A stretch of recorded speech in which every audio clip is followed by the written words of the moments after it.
Өдрийн мэнд хүргэе.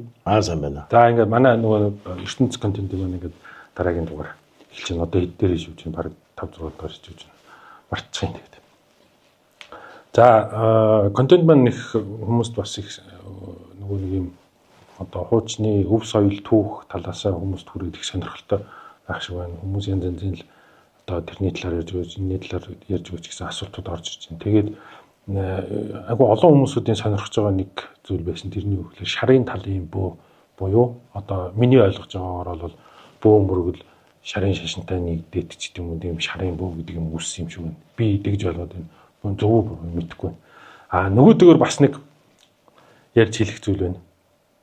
Тэр юу вэ гэхээр одоо энэ нэг хөтлөгч одоо мэдлэггүй юм уу, мангар юм уу, солиотой юм уу хүмүүс айгүйх ярьж байна.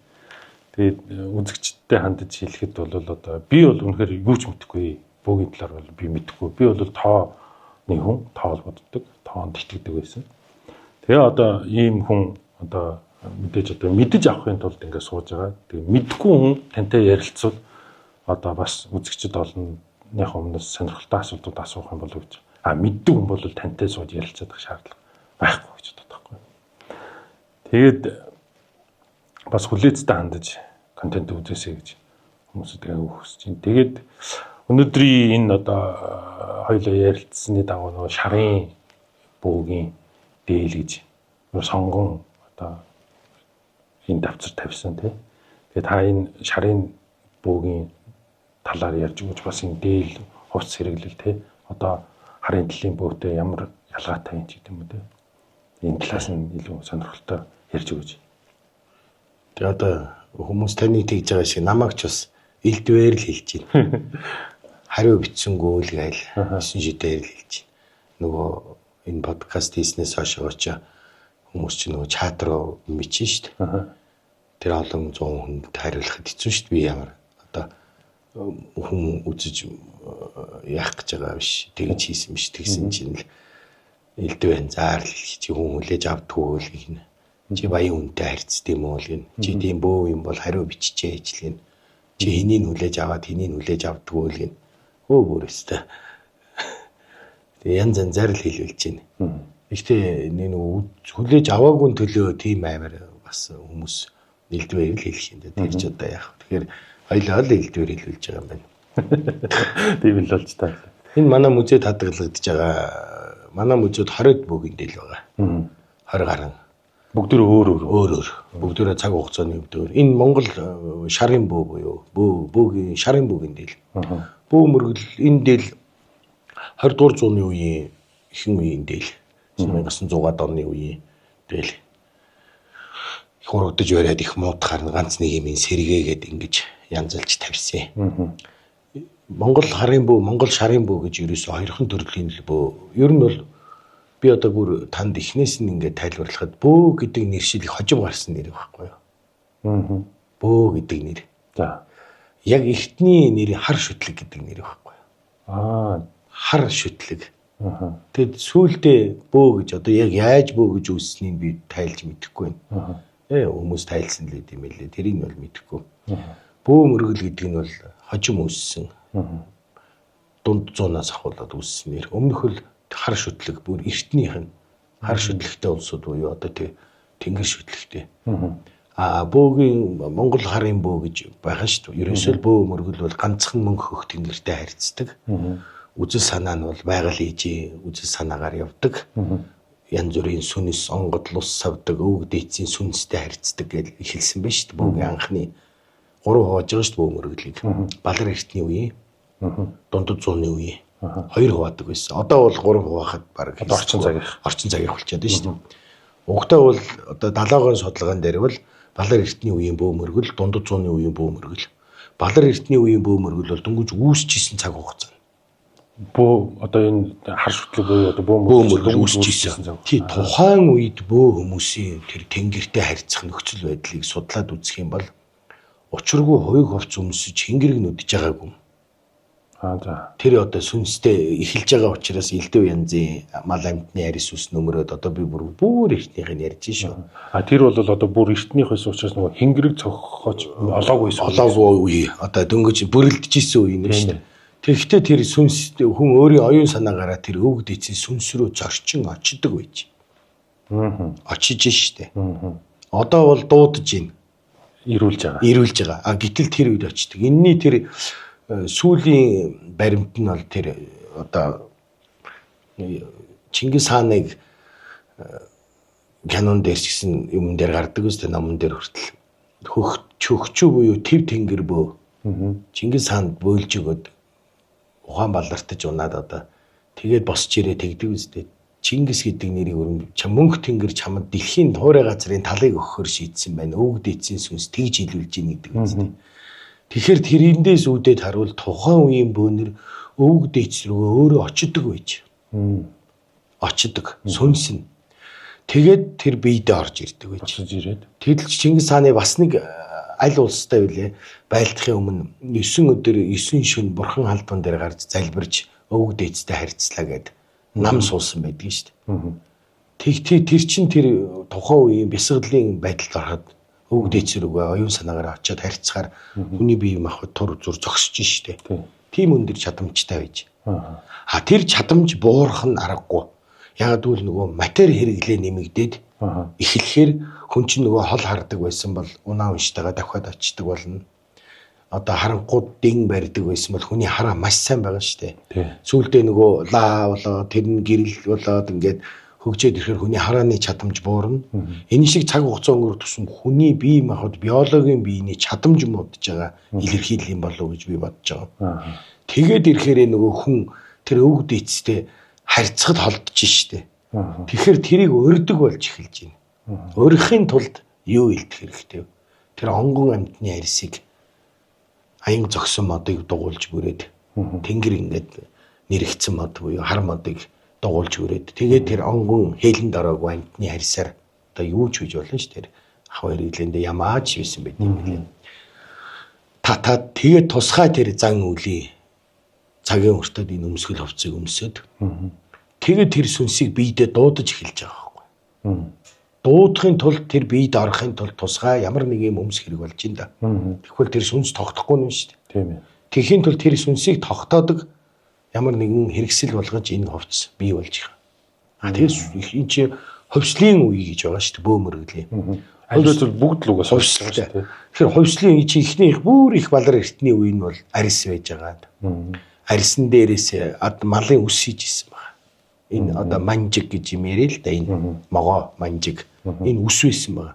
Тэг яагаад үс вэ гэвэл үс хүний хамаг мэдээлэл оршдог гэж ярьдаг. Бид нар одоо шинжлэх ухаанаар үсийг янз бүрийн байдлаар хүний мэдээлэл байдаг гэж хадгалагддаг гэдэг. Тийм. Одоо гений бүх шинжилгээг үсээр хийж ш. Тэрэн шиг эртний хүмүүс буюу тэр тусмаа нүүдэлчин монголчууд үсээр сүнс оршдог гэж үздэг. Тийм учраас тэр хүүхдийн 3 настай хүүхдийн онгон үсийг авч хадгалдаг. Тэр онгон ус буюу сүнс оршсон ус. Бөөхний нас ороход малын ноос одоо манад бас нэг байгаа. Бүр их хүн авчирж өгсөн. Хамгийн сүүлийн амьсгалыг нисхийн ноосонд үлээгээд одоо аваад тэгээд тэрийг онголоо тагтдаг байсан бас нэг хуучны яс байгаа. Би нэг дараагийн нэвтрүүлэг дээр ярьж өгье. Тэгэхээр үсэнд ерөөсөө тэр амалч бай, хүн ч бай, амьтны үсэнд бол тэр ямар нэгэн сүнслэг юм оршдог гэсэн утгыг илэрхийлж байна. Үс яагаад тэгвэл хамгийн урт настай юм байхгүй юу? Тий, нөгөө хүн нас ороод булшийг нь ингээд үзэхлээр үс хумс хоёр нь тийдсэн байдаг. Тэг үс чи мөнх нас биш үү? Одоо бараг хөдөлч хэдэн зуун жилийг чи үс дамжиж болохоор байхгүй юу? Үс залхихаар хүний ходоод нь боловсрогддоггүй үстэй. Тэрэн шиг тэгэхээр тэр үсэнд бүх мэдээл тэгэнгүүт тэр бөөнөр тэр янз бүрийн юмтай харьцахын тулд үс хийжсэн. Тэгээд тэр нь явандаа сур болж үтсэн байна. Сур нь алстай хоньны ноос болоод ноосоо сүулдэ өнгийн одоо энэ хорвоогийн даавуугаар орчлонгийн энэ олон өнгийг шингээж штэ. Нарны, шар, газрын ногоон, галын, улаан, бор, хиймрийн бор, усны хөх, тэнгэрийн цэнхэр гэдэг энэ орчлонгийн амьд бодгал бүх ертөнд сав шимтэй харьцахын тулд тэр бөөний хувцсыг өмсөхийн тулд эднийг бэлдэж байгаа. Гэх мэтчлэн ингээд бөөгийн хувцс хувьсалд ороод нэг тэгтээ хувьсалд орохдоо за яг тэр уламжлаа хадгалж хувьсалд орсон байж болно. Гэтэл уламжлал нь жоохон өөрчлөгдөд хувьсалд орсон нэг зүйл бол шарын шашин монголчуудын түүхэнд орж ирээд төрийн бөө мөргөлийг төрийн мөргөлөөс аваа хийдэг. Тэгээд монголчууд буддын шишин дагаар орсон байна. Одоо яах чаргагүй төрийн бодлогоор. Тий. Тэр үед бөө мөргөл буддын шишин хоёр хоорондоо хүчтэй тэмцэл явсан байна.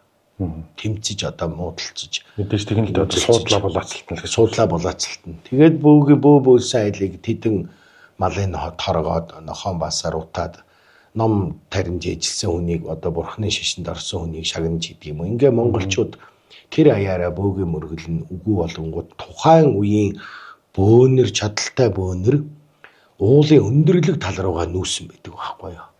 Тэр нь энэ хинтийн нуруулуугаа өндөр тал руугаа. Нэг хэсэг нь тал газрынх нь. Тэгээд нөгөө хэсэг нь энэ хөвсгөлийн гүн тайгаар руу буюу дарахтаас цаашаага тайгаар руугаа баруун зүүн тайгаар руугаа. Тэгэхээр нөгөө гүн тайг уул руу нүгэд орчхоор тэр бөө мөргөл авч үлдэх гэж штэ. Шүтлэг бишрлээл авч үлдэх гэдэг бөөнөрийг чи хорж цагдаж исэн үе. Тэгээд тэндээ ховс одоо өөрс үлдээд хөгжөөд ганц одоо бий болсон хөвсгөлийн дарахтууд л гэж яриад байгаа. Тэнд л одоо тэр газар зүүн байрлал гэдэг юм чухал. Тэгээд Хавтаа сайхны хүү Цэнгүүн Баатар илүү Цэлмүүн Баатар түүхэн дээр төрийн хоёр сүлд 8 шарга адуугаа аваад эцэгтэйгээ муудаад буддын шашныг төрийн шашин болгоно гэхдээ тэгвэл та би бөөгөө авч явъя гэд та наадхандаа ор гэд эцэгтэйгээ тангараг тасраад хар цагаан сүлдээ 8 шарга адуугаа аваад өлийн халзан даваа руу явсан байдгийг. Дарахтын одоогийн Хөвсгөл аймгийн Улаан улс сумын 13 овоо. За тэр өлийн халзан даваан дээр гараад наг мэлхийнээс ингэж хэлсэн байдгийг. Энэ газраас хойшоо бөөгийн мөргөл гэдэг юм үрд үлдэх болно. Монголчууд шарын шашинд ороод дийлдсэн учраас эндээс хойшоо бөөгийн хил татж байгаа байхгүй юу? Одоо бөөгөө авч үлдэхийн тулд хүүн тухайн үеийн тийм шүтлэгтэй байсан юм уу? Одоо ямар байсан? Тэ 13 том бөө аваачаа тэр өлийн даваан дээр 13 том бөө аваачиж бөөлүүлээд үд хорхооноос могоо битгий ороорой, дөрвөн хөлтнөөс мэлхий битгий ороорой гэж одоо тийм хараал хийсэн байдаг гэж байгаа. Тэгээд тэр өлийн даваанаас цаашаага бөөгийн мөргөл буюу тэнгэр шүтлэг энд үлдээ, энд нь үлдээ гэж тэр овоон дээр тэг заагалж өгсөн байна. 13 том бөө аваачаад 13 овоо усгаад. Одоо өлийн даваанаас цаашаага мэлхий могоо хоёр байхгүй. Тэр гүн ширэнгэд. Наашаага байгаа мөртлөө цаашаага могоо мэлхий болтохгүй. Энэ бол одоо домог түүх гэх юм уу ийм юм байна. Одоо хүртэл мундаг тэр түүхтэй сайхан овоо тагж үтэж явж байна. Тэгээд тэрнээс хойш бөөгийн мөргөл гэдэг юм тэр газар одоо илүү хадгалагдан оршин тогтнож цаашаага цаатан дуваанаар тэр бөө мөргөлтэй улсууд тэндээ газар зүүн байрал дарахтын бас тэр агрын онгод гэж том онгодыг дүүрэгч онгийн хошууны ноён өөрт нь ирж мөргөж дагаар орж одоо тий өөрийн дагсангүйгээд олон онгодын усанд ууж охин үрийн хөнөө гэдэг тийм зарлиг өгсөн байгаа. Энэ бүр түүхэн бичээс. Тэр үг нь би бүр маш сайн тодорхой уншсан учраас тэр тэгтэн тэр отог овгаа аваад цаашаа гүн тайгараа ширэнг рүү яваад орцсон гэж байгаа. Тэгээд тэр мултраад одоо тэр олж чадаагүй гэж байгаа цэрэг хөдөлгөөд. Тэгэхээр тэр нөгөө газар зүүн байрлалаас бол тэр уулын өндөрлөг нуруулууга бөөнөр их нүүж тэр онгод цахиус авч үлдэхийн тулд тэгээ Монголын бөө мөргөлийг ингээд буддын шишинтэй орж ирээд тэгтэл лам бөө хоёр хоорондоо муудалцаж үзээд сүүлдээ одоо цагийн хөвсөлд ороод аливаа юм чин тасаад энэ буддын шашин чинь манад дасан зохицоод бидний төлөөн зөвшөөрөгдөө төр засаг дасан зохицохоор чи бидний одоо бас нэг биений нэг тал болж хувирлаа да. Уламжлалт гэдэг юм чинь. Язгуурын биш шүү дээ. Уламжилж одоо ингээд шүтэж эхэлж штэ. Тэгтэл тэр хүмүүс шарын бөө гэж юм үсэж зарим бөөг уусах бодлого оруулаж бөөгийн мөргөлөөс нь татгалзуулж буддын шишинд оруулсан байна. Гэтэл тэр өдрийн лам байж байгаад оройн бөөлдөг байсан.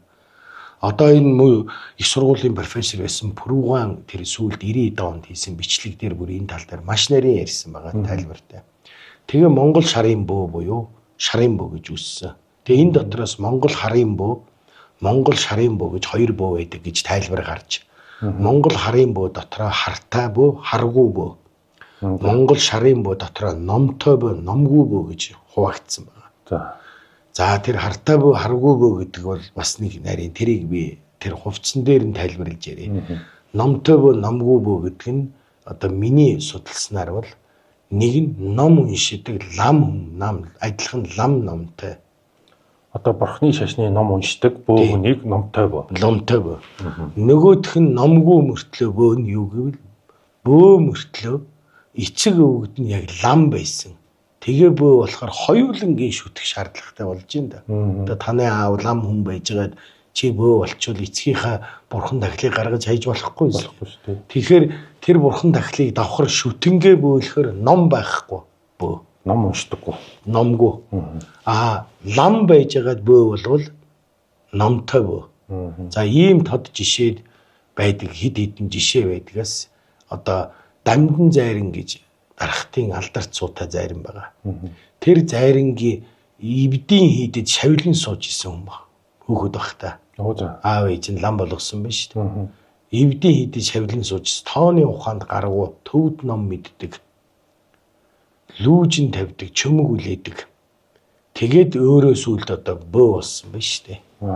Тэгэхээр тэр хүн чинь давхар тэр буддын шашны ном эрдэм гаргууд байсан байна шүү дээ. Тэгээд дуудлага дээр нь тэр дамдын зайрангийн дуудлагын дээр нь тэр бөөгийнхэн дуудлагын дотор нь 75 мах гал дамдын чойжоо сахиус гэд байдаг.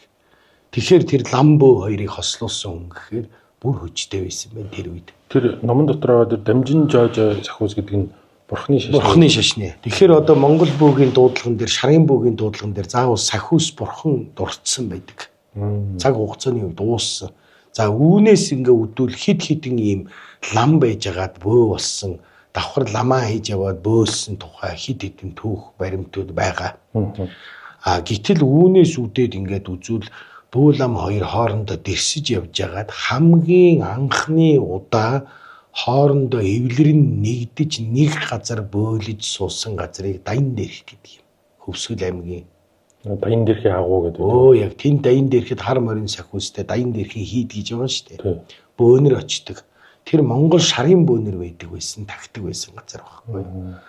Монгол шарын ламнар хийд бариад ном уншаад одоо юу гэдгийг бөө лам хоёр нэгдээд Монгол шарын бөө тагтдаг. Гэтэл угтаа бол хамгийн анхны тэмцэлдэж байсан хоёр бөө лам бөө хоёр хоорондоо эвлэрээд одоо хэсэг хугацааны дараа цагийн эрхэнд ер нь нэгшээд нэг болоо тэгээд Даян дээрх гэдэг газарт шарын бөө тахилгатай тэнд одоо лам бөө хоёр зэрэг тагсан гэж ярьдаг.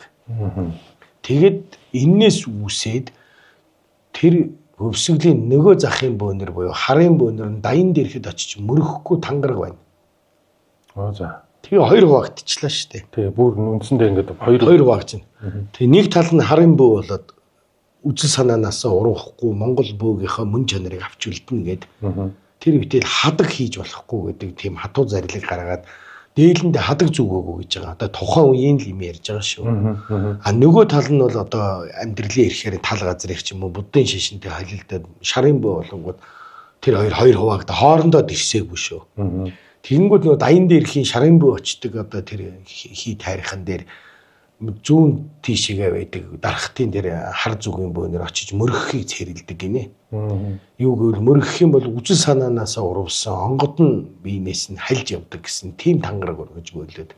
Тэгэхээр тийм сонирхолтой бөгөөд хуучны улсуудын үзэл санаанд үнэн шударга бас ийм бяцхан хэмжээний тэмцэлтэй байсан талаар л дэлгэж яриад байгаа. Тэгээ шарын бөөгийн хувц хонор тодорхой хэмжээнд хувьсан өөрчлөгдөөд бөөгийн хингэрэг чинь одоо ингээд дугуй хингэргийг матаж хийгээд доторх ном хийдэг байхгүй юу.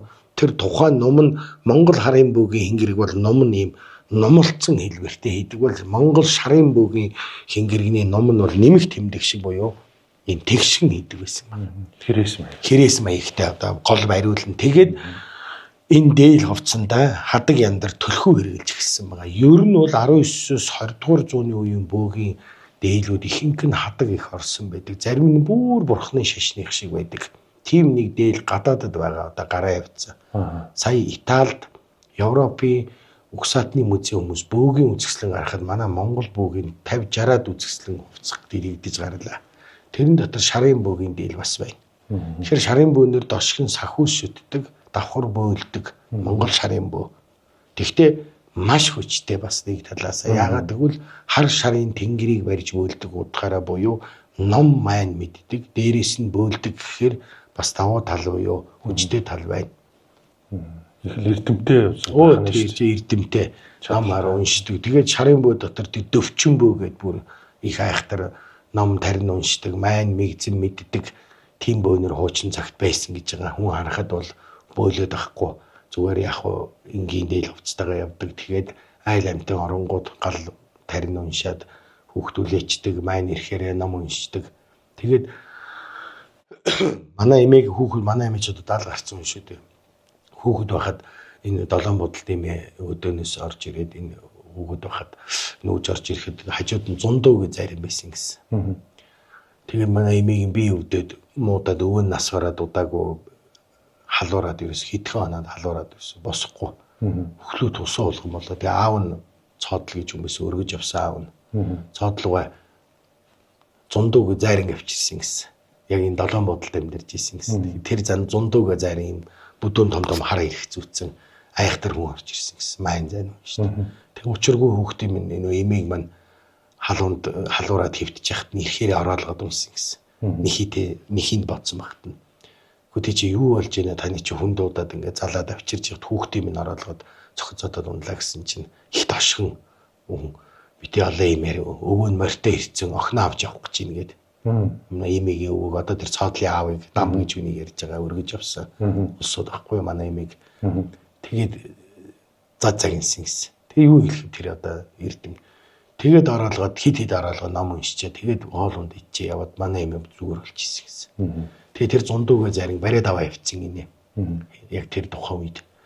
Тэгээ бариад аваа нөгөө малгад нах ямныхан ч юм уу бариад аваа явгууд зундуу заринг би энэхэн газар нэг бийц сатхыг гэж хэлээд гутлаа тайлаад чон болгож унаад нэг хөлнийхөө гутлыг тайлаад салтаанд авчирсан чи чон шиг юм болцсон. Тэгтэн гүгөөд алга болцсон гэж ярьдаг гэж байгаа. Тэгээ тэрнээс хойш үзэгдээгүй гэж байгаа. Ганцаараа амьдэрдэг шахуу тийм айхтар тасхар царайтай дэг дайрандаа баригдсан хувцс нартай битүү юм том хар ирэх зүцсэн хүн байсан гэсэн. Тэгэхээр эн чинь Монгол тэр хүн бол шарын бөө байхгүй юу? Тухайн үе зундуу зайран гэж. Зайран гэдэг тэгсэн мөртлөө эрэхтэй. Тийм тэгэхээр тэр тэгэд нөгөө харын бөөгийн дуудлаганд байдаг ш нөгөө бөөгийн хэрэгсэл ламдгай бүхийн зодог их нэртлээ гэж үг байдаг үстэй. Тэгэхээр тэр хоорондоо тухайн үед тэмцэж байсан учраас тэр шашин лам бөө хоёр тэмцэж исэн учраас тэр дотроос дундаас нь үүсэж эвлэрсний дараах үүссэн буюу одоо ховсилд орсон буюу шарын бөө гэж үүсэж байгаа. Шарын бөө хүн бурхан дахин майн мэгзэм уншиж болно, бөөлж болно, тэр хурал номонд сууж болно, тэр битэл одоо айхтар хонх дамартаач номооч уншичдаг, бөөгөөч бөөлчдөг тийм хүмүүс байсан байна. Тэгвэл би одоогийн энэ хонх дамар зохиод галзуураад байгаа улсуудыг бол хэлээгүй шүү. Миний ярианаас үүдээд бас ингээд нэг буруу зүгээр дураараа зохио явж байгаа улсуудыг шарын бөө гэж андуурч болохгүй.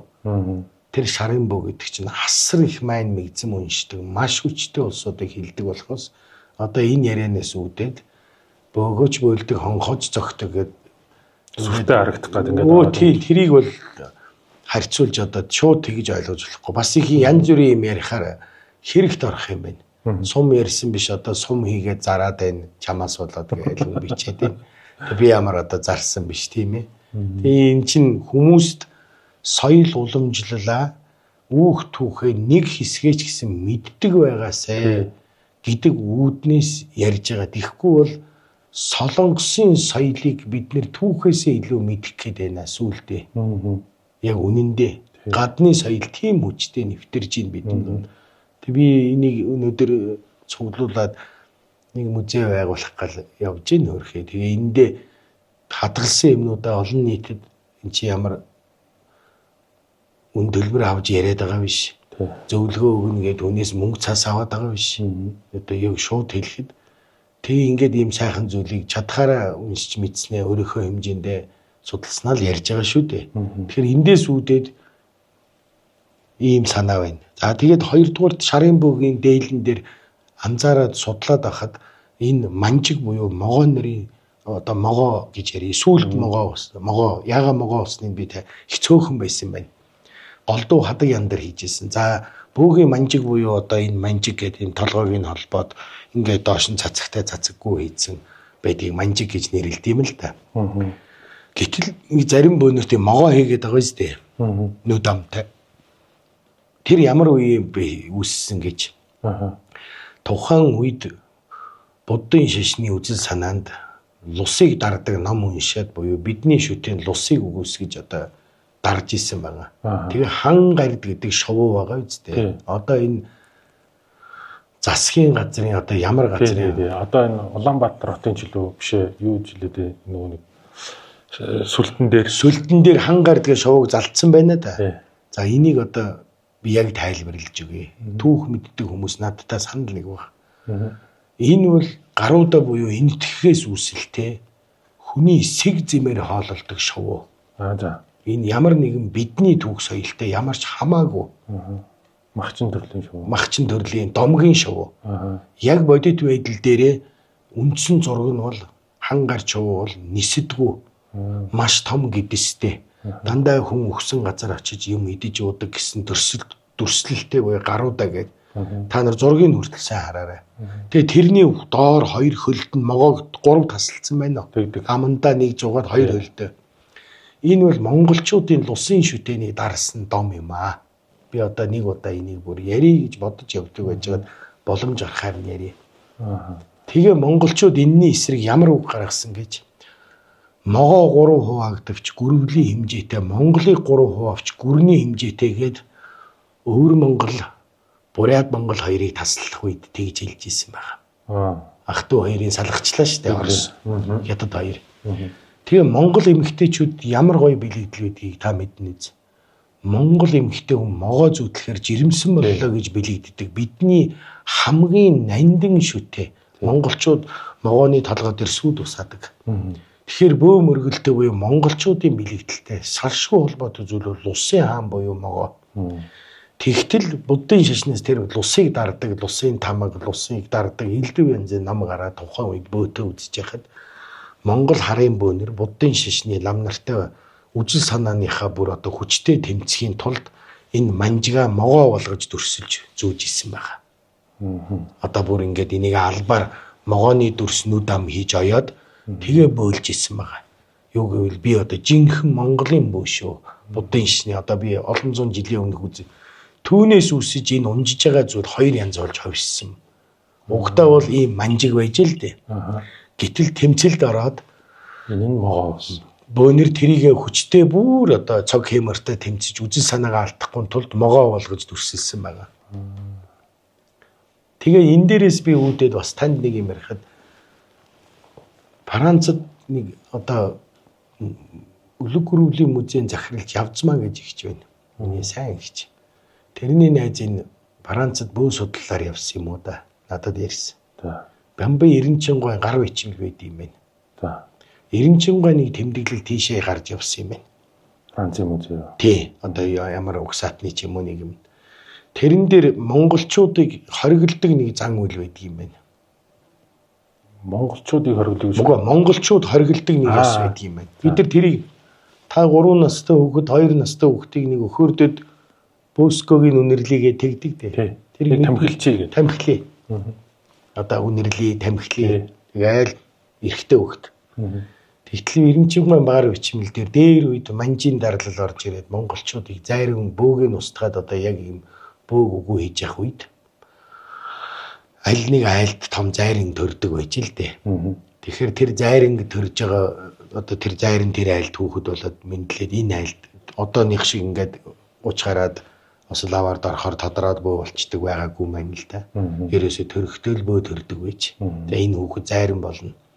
Манай удам усгасаар авч явж биднийг одоо авч явах зайран болно гэж үүднээс л бүр анханаас нь л мэддэг байж л дээ төрөх юм. Хов заяагийн. Одоо өнөөдрийнх шиг унаж татаад бие муудах чинь хожмын сүүлийн 200 жил 100 жилийн л үйл явдал байхгүй юу. Тэрнээс өмнө яг эд бөөтөөгөө бахад бөө мөргөлийн өнгө аяс шүтлэг мөргөл нийгмийн дунд үзэх үзэл санаа түгэх одоо тэр санаа бодол философи бол шал өөр байсан л гэж би тайлбарлаад байна л да. Тэгтэл манжууд очиод зайран байгаа тэр зайран болох хүүхдийн гэрт ороод тамхилыгээд няраа хүүхдийн төмсгийг хагалдаг байсан байна. За. Тэгэл шалтгаангүй халуураад өнгөрчдөг гэж. Тэр бол устгаж байгаагийн хэлбэр. Нэхинд бооцсон байна. Тэр үед нэг хил байгаа шүү дээ. Тэгээ нэхинд боогод аваа явж хахад манжууд ороод гэрт нь ороод тухай энэ бүр өхөрдөж байгаа юм шиг. Айлын тамхилыг энэ зайран болгож байгаа хүүхдийг шүү дээ. Тэгээд төмсгийг хагалцдаг гэж. Бяцны нэлхантных чинь жоохон төмсийн чинь энэс жоохон. Тэг хүүхэд халуураа л байдаг гэж байгаа.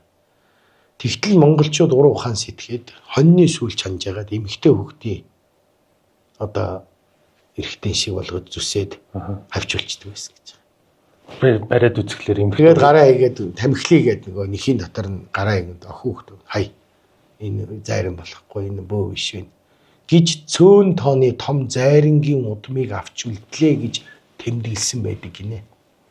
Тэр бямбан яринчунгаа тэмдэглэл. Тэгээ би одоо Жавцмаа гिचтэй уулзвал энэ өгөлтөө чадвал Франц явна гэж бодож байна. Одоо чадвал тэгвэл би энэ тэмдэглэлийг бүр өөрөө очиж үзэж тэмдэглэлийг гараар тэмдэглэж харж зургийн жолтгой дарж ирэх гэж байгаа.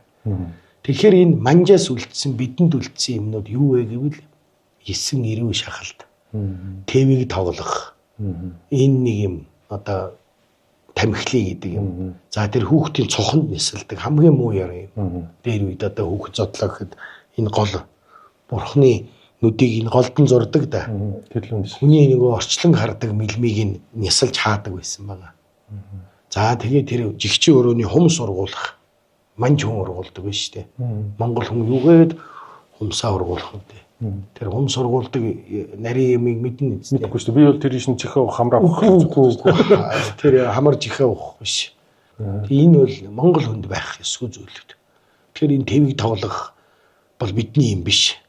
Тэр хүүхдийг хизээч уурлахад тэр одоо яг энэ оюун санаа нь байдаг. Одоо бол аавраагоор дээд хүрд гэж ярьж шít бидний бэлгийн мэлми. Тэгэхээр тийшээ тас нисэлдэг байсан тийм үү шүү дээ. Хизээж хөндөж болдгоо. Хүүхдийн тэр орчлон харах нүд сохордог гинэ. Тэгээд ирэхээр хүүхэд харлаган болж эхлээд одоо үгэнд ордоггүй хэл үгэнд ордоггүй болдог гин. Тэгэхээр тэр монгол хүмүүс тийм айхтар юм мэдчихсэн. Тэгээд тэр цөөн тооны зайрангуудаа авч үлдлээ гэж тайлбарлсан байдаг гинэ. Тэрнээс үүдээд судлаад үзвэл бөө мөргөл өнөөдөр 1900-аад оноос хойшоогоо л нэг тийм би хаана одоо ховсголын үе болоод манжийн үе болоод устаал сэргэхтэй л тэр хонгод хүн дээр очиод авахаас өөр аргагүй байдал ороод байгаа болохоос биш хуучин бол угаасаа л бөө төрөхөд л мэдэгддэг байж. Төрөхдөл энэ хүүхд бол зайран болно. Зайран болно. Тэгэл тэр одоо хар нялхаасаа тэр хонгод сөхөөс ямыг мэддэг. Тэгтээ тэрийг тийм жижигхэнд нь хувц хийлгэж өмсдөг байсан. Одоо айлын 10 настай хүүхэд бөө болонгууд хувц хийлгээд өмссөн. Тийм байхгүй шүү дээ. Тэр хонгодыг амьлуулж өгөөд нас биеийн төртөл тэгэл хадгалаа явна. Харгалж идэв. Тий. Манай багш одоо амьд байвал 80 гарч байгаа, 80 хүрж байгаа шээ. 80 гарч байгаа. Хүүхэд байхад аав нь тэр бөө болох гээд удмаа үлдэх гэж шүү дээ. Тэгээ баг сургуулийн юм хичээлийн ширээ модоор хийж өгсөн байна тийм. Шургуулга татанда. Шургуулгын цаана давхар юм нууц шургуулга. Тэрэн дотор нь ийм онгод бүтээж өгсөн байгаа. Одоо ийм хадаг яндартай. Тэрийг боогод хийгээд өгсөн байна. Нас биеинд хүртлээ тэр одоо онгод нь тэнцэнэ. Тэндээ хадгалагдаад өөртөө цуг явна. Тэгээ насан туршид тэр хүн одоо амьдралд ир хүн бол би юм уу би гүцээд ирвэл тэр онгодыг аваад ёслно. Тэг явж явах орондоо хуур татаад тэгээд одоо жинхэнэ бөө болъё гэж зүрх сэтгэл шулуудаад одоо эр бэр гүцээд ирвэл хамаагүй тэр хувцсанараа өмсөд бөөлнөж. Тэрнээс шууд одоо 12 3 та хүүхдийг хувцсанаар өмсгөж бөө болгож болохгүй. Яг хуу 16 7 та тавал болдгийг. Тэрнээс одоо баг нялах багт нь одоо баг балчир багт нь тэгдэггүй тэгж ийсэн ёс байна. За ингээд энэ бөөгийн ёсонд хуучин цагт монголчууд бөө мөрөглийг тодруулж за тэгээд яагаад тэгвэл тэр хүүхдийг ингээд ийм багаас нь одоо тэр удамд мэдчихэж штэ яг хөвлөн худагт төрдөг шиг бөө энэ хүм онгодтой залгах хүн мөн байна гэдэг. Яагаад төрүүлэх ёстой болсон бэ гэдэг нэг асуулт гарч байна да. Тэр үед ч одоо ийм их 8 шуумаа ажил төрөл бизнес бөө өнөөдрийн бөөнөрийн бидний хийдэг шиг өргөн дэлгэр сэдв байсангүй ш ард өмнөний дунд. та хар ухаанаар бодоход одоо өдөр болгон ажил төрлөө үзүүлдэг хүмүүс ирэхгүй штэ бөө дээр. Тэр бөө болсон хүн нэг юмыг сайн мэддэг нь тэр нутгийнхаа бүх нутаг орны нэр ус. Ах トゥ амраг садныхаа нэр ус. Хоорондоо цус холилдож болохгүй шийддэг буюу тэр ургийн ганц овгийг бичдэг хүн болж исэн байна. Оо за. Тэрийг л бөө хүн гэж хэлдэг юм байгаа юм. Уг нь бол үндсэндээ одоо тэр хошуу нутаг усныхаа бүх хүмүүсүүдийн одоо ургийн удмын нэг удам байгаа шүү дээ. Бөөтэй боллоо шүү дээ. Тэр удмынхныгаа засал хийх нь чухал биш шүү дээ. Өөрийнхөө удмын хүмүүсүүдийг юм биш. Тэр өөрийнхөө удмын бүх л хүний ургийн бичгийг хөдөлж исэн байна. Тийм хөтлөгч одоо ургийн бичиг хөтлөөч хүн байгаад байсан байна. Одоо тухайн үед тийм бай. Тэр нь хамгийн одоо сор болсон ухаантай, бие хаа чадaltaй, эрдэм ухаантай, бусдынхаа төлөө гэсэн хүн бөө болоод тэр удмын ургийн бичгээ хөдөлдөг. Хэний хүүхэд хинтээ сууж болохгүй чи тэрний хүүхэд. Тэгээ тэр нутгийнхаа бүх газрыг мэддэг байсан. За одоо хинтийн бөө байлаа шүү. Хинтийн одоо дадалд бөө бай. Тэр хинтийн дадлаа тойроод энэ булагтай, энэ алттай, энэ хөндөж болохгүй тийшээ хүн бууж болдгоо. Тухайн үеийн одоо иргэний бүртгэл гэдэг юм уу юу? Одоо тийм л юм байна л да. Тэгэхээр тэр үеийн бөөнөр ийм айхтар мэдлэг чадвартай, ийм өндөр эрх үүрэгтэй байсан байна. Тэгжиж бөө болж исэн байна. Тэр одоо бол энэ зүйл хувьсаад үг болсон. Одоо зүгээр одоо заслал хийн. Тийм байна. Тэгэхдээ энэ зөв. Устдад сэргэхтэй нэгээс 100 хүрнэ шүү дээ. 100 хүрнэ.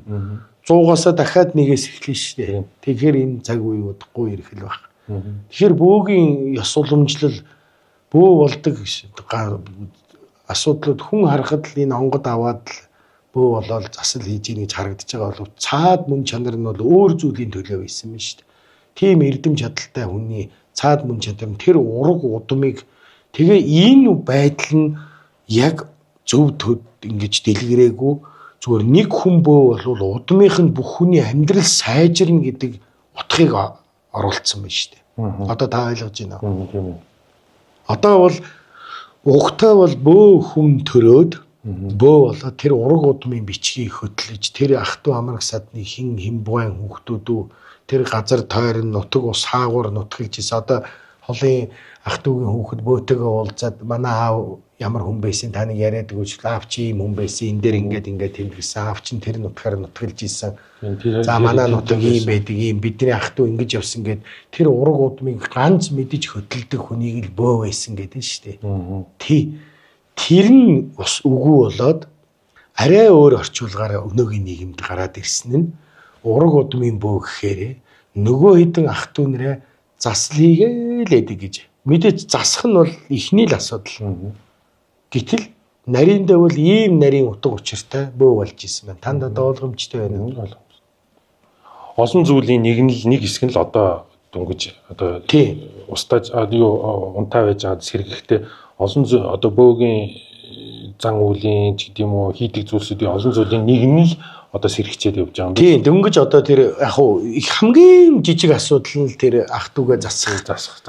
Гэтэл одоо тэр бөөхөн ургийн бичиг хөдөлдөг тэр үе юм. Тэгээд тэрийг юугаар бас ботолж нотлож одоо мэдэх вэ гэвэл тэр овг отгийн үед одоо овг отгийн одоо юу гэдгийг нийгмийн овг отгийн ангилалтай байх үед гэх юм уу одоо би яг албан ёсны статустай байх. Статус нөгөө түүхч хүн биш учраас их өндөр боловсралтай хүн биш шүү дээ. Одоогийн шиг баг хороо биш. Овг тийм тэр үгийн олохгүй байл л да. Тийм байхад тэр бөө дотроосоо төрүүлж хамгийн одоо хурц мэрэгэн ухаантай хамгийн сайхан сэтгэлтэй хамгийн эрүүл саруул хүнийг бөө болж исэн байгаа. Тэгж байж тэр олон улсын одоо бүх Wi-Fi-г мэдэж тэр олон улсыг сайн муу явахгүйгээс гадна хин хаана нутгалах уу тэр нутгаа хүртэл мэддэг. Тэгээ одоо энэ цаатангуудын кинон дээр тэр бол бодит үнэнч нөгөө овог отох одоо энэ цаатангууд энэ туваа нарын кино маань туваа нарын ясанд нөгөө хоорондоо муудангуудаа овгийн ахлагч дээр очие гээл. Тэгээ удагнаас асууя гээл. Эсвэл тэгэл удаган нөгөө үнэн худал хэлж өг гэдгийг мэргэлээл. Тэр байдал чинь л одоо яг тэр үед тэр улсуудын одоо юу гэдгийг доторх овг отхийн хуулийн асуудлыг зохицуултыг хийж ирсэн хүн нь бөө байсан байна. Бас балансыг нь барьж байгаа. Балансыг нь бас худлаа үнэн юм ярих бас шүүлдэг. За тэгээд ан хийх үеийг хэлдэг. Хамаагүй амтан алж удаж болохгүйг нь ярьдаг. За нутаг оронд ийм газар нутгалж болно болохгүйг шийддэг.